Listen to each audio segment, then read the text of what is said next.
Hi everyone, welcome to my channel, Baby Steps. For those that don't know me, my name is Charuta Amewa. I'm a certified professional coach and licensed massage therapist with a busy practice here in Longmont, Colorado. Today, I'm very excited to share what I'm calling Bulletproof Boundaries. So it's going to be a series of videos specifically for body workers about how to have and maintain bulletproof boundaries so that you can have the thriving practice that you want regardless of the quality of client that comes in or the challenge that they come in with. You can still honor what's true for you. So today, the first of the series is going to be all about that oversharer. Okay, so this is the person that wants to tell you everything about their life, and they want you to be their therapist, and they want to use the first 20 minutes to just go on and on about what's going on in their day, and then they're the lingerer, they're the person that kind of stays and lingers after, wants to show you the photos of their dog or whatever you may be, and you're looking at the clock realizing that you're gonna run your next client late or whatever, you don't know how to get out of it. So I'm gonna share how to do that today, so please stay tuned.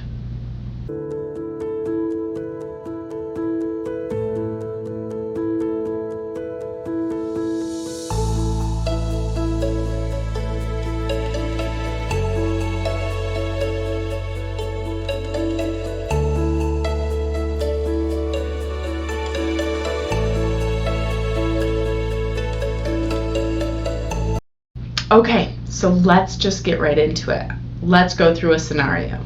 New client comes in, they come in with shoulder pain, headaches sometimes, former whiplash, and you say, tell me a little bit more about the shoulder. And they say, well, it's hard to put my hand over my head and I'm getting some headaches and I work at a desk all day. But oh my God, 10 years ago I got into an car accident. Let me tell you about this. So I was in the left lane and they were in the right lane. And then when they hit me, it was totally their fault. And then the insurance adjuster, and I didn't like the therapist I used 10 years ago. So I still have this thing. And oh my God, have you seen the news today? And oh, my partner definitely makes this worse. Let me tell you about, and you're looking at the clock and you're like, oh, this is that meandering person. They're talking about what's bringing them in, but then they're going over here and they're going over here. Just take a breath. That's my first bit of advice. Just take a breath.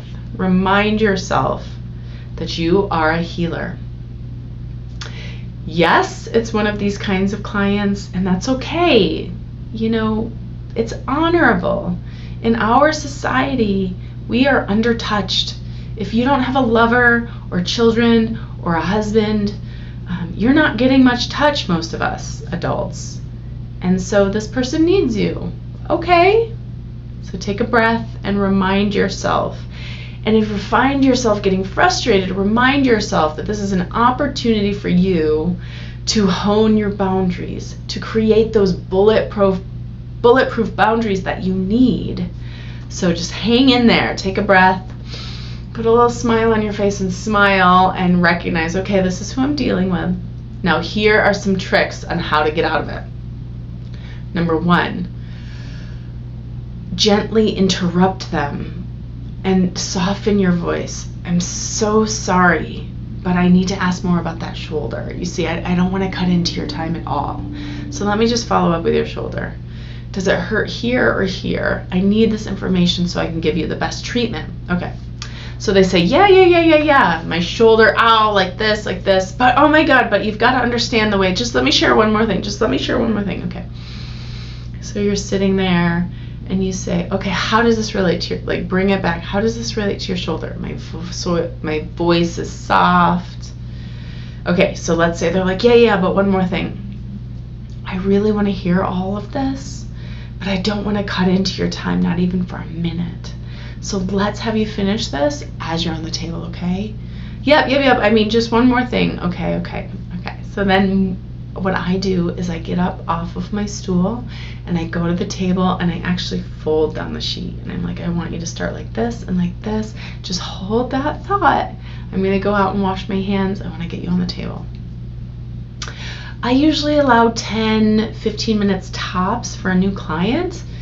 I usually don't like to take that much time.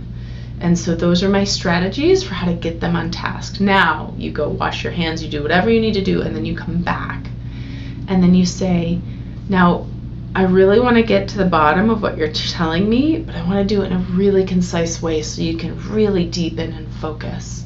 So in a couple of sentences or less, like less than a paragraph, tell me how this relates to that. And then they, blah, blah, blah, blah, blah. And then I say, okay, just take a few deep breaths. Hold that thought, whatever's coming up, just hold it till the end. I want to see if we can get any change. And then if they continue to talk, be like, how does this feel? Does this feel like where it's at? Does this feel helpful to you, right? You're bringing it back to them and their body. They need the attention. They need the focus. Perhaps they want to go on and on and on, but you're focusing down to what you're there to do. Okay, so give that a try.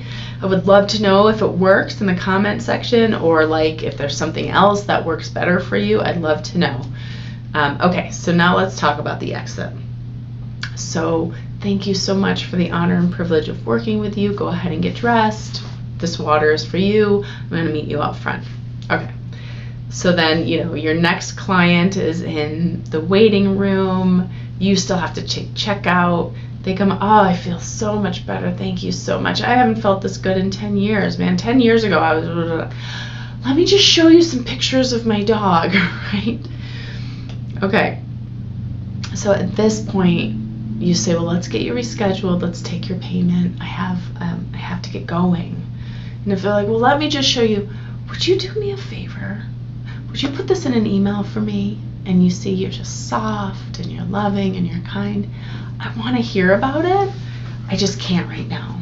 But would you do that? And of course, you only give them your business email address.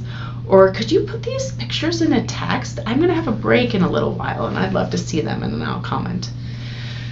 Okay, so that is a way. If they still go on and on, they're just kind of oblivious. They don't realize somebody's in the waiting room waiting for you. They're just still kind of needing more of you than you can give. I actually go to the front door and I hold it open for them. And I say, oh, have a beautiful day. Look, the sun is out. Or if it's really cold, stay warm. Or if it's raining, oh, I hope you don't get wet. Thank you so much for coming in. I look forward to seeing you in 2 weeks. And let me know how that blah, blah, blah, blah, blah goes with your partner, right? I pay attention to the details. I don't necessarily need their details, but I pay attention because they need me to pay attention. They need me to be present. Part of the reason they're doing this oversharing thing in the first place, part of the reason they're not getting the social cues, is because they probably had this need for connection for a long time. And it's well within my ability as a healer to offer it to them. At the same time, I need to stay true to what I need to do for the rest of my clients that day and for myself. Thank you very much. Because so often without these boundaries in place, you can let that person go on and on and on, and then you can feel depleted yourself. So I really hope those tips helped you. If you gained value from this video, please consider liking and subscribing. And I look forward to seeing you next time. I will do a few more on this bulletproof boundaries, because there's all kinds of ways we as therapists get in our own way with this particular topic. So thanks so much. See you next time.